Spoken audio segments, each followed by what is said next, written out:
Killing the puppet master. There comes a moment when you realize the cage was never real. The puppet strings, just an illusion.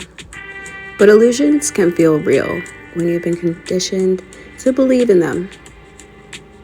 So today, we're killing the puppet master. So Beauty Re-Up podcast.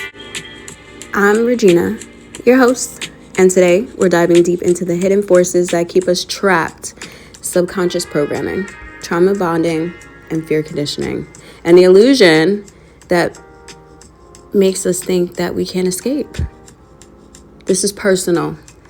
This is raw. And if you're ready to see the truth, let's begin. The birth of the puppet master. Control doesn't start in adulthood. It starts in childhood. When you grow up in chaos, neglect, or abuse, your mind doesn't learn freedom. It learns survival. And survival isn't about thriving. It's about playing small, making yourself invisible, and accepting the bare minimum because that's all you've ever known. For me, this started in foster care. That system was my first puppet master, and it taught me that I didn't deserve stability, love, or safety. That I had to earn it, and that love meant neglect, that protection meant control. And so without realizing it, I stepped into a world where I accepted toxic relationships, where my own survival patterns kept me trapped, in places I should have run from. The illusion of safety and love. Here's the biggest mind fuck, right? When you've been raised in survival mode, chaos feels like home. That's why we mistake manipulation for love, control for protection, and obsession for devotion.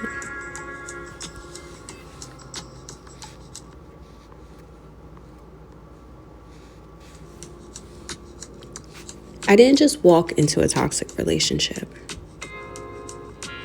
Mine was a little different. I was stalked into it, girl.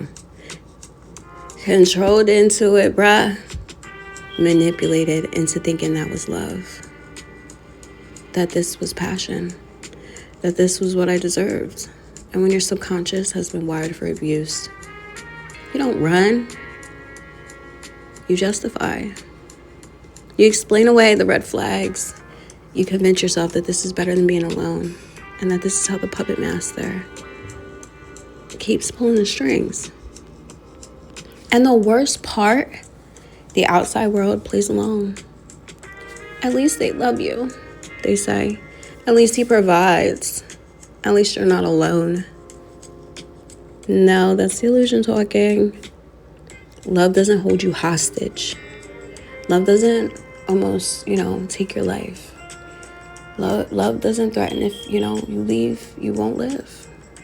That's the dangers that, the lines of love can cross. The prison disguised as love, right? Being stalked into marriage is one thing. Being trapped in a marriage where you're neglected, stolen from, and held against your will, that's another level of hell. This wasn't just a bad relationship. It was a prison. And the scariest part wasn't even the abuse itself. It was how the manipulation rewired me and my brain into believing I was stuck. How fear conditioning made me think escape wasn't possible. How I questioned my own reality so much that I stopped trusting myself.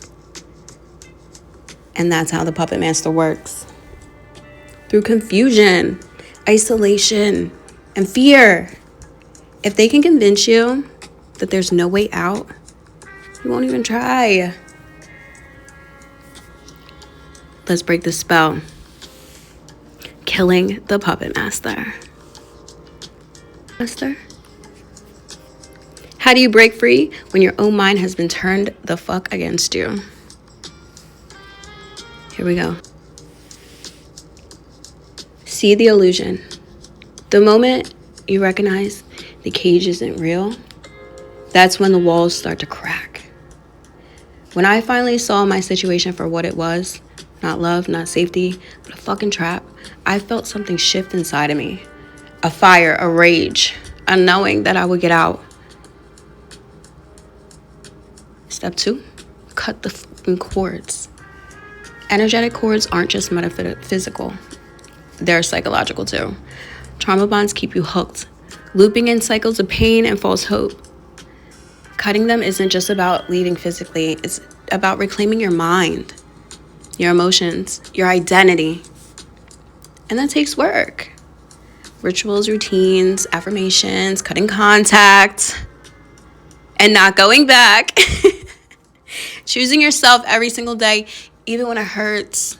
Even when it hurts, babe. Because step 3 is radical trust. Radical self-trust. This is the hardest part. When you've been gaslit, controlled, and conditioned to doubt yourself, trusting your own voice feels unnatural, okay? But it's the key to freedom. No one is coming to save you. No one is coming to grant you permission. That's me ripping the Band-Aid off, I'm sorry.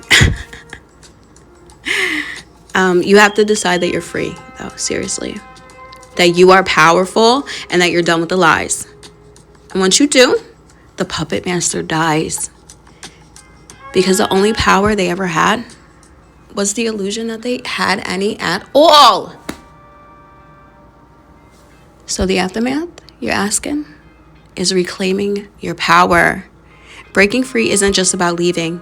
It's about rebuilding, healing the nervous system, rewiring the subconscious, protecting your energy so you never fall into that trap again. This isn't just a one-time escape. This is a rebirth. And you need to hear this. You're not stuck. You were never stuck. The cage was a lie. The fear was a weapon.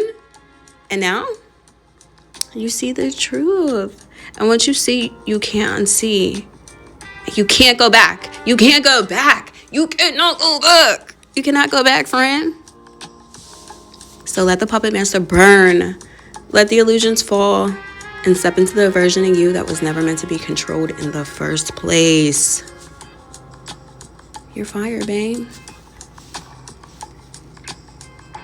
If this episode resonated with you, if you feel the fire burning inside and you're ready to attract the new and out with the old, because you know the new is always better than the old. If you're ready to break your own puppet strings, keep going. Don't stop, because your freedom, it's already yours. You just have to claim it. Thank you for listening to the Real Beauty Re-Up podcast. If this episode spoke to you, share it. Send it to somebody who needs to hear it. And let's burn the illusions to the ground. Together, babe. Together. We in this together.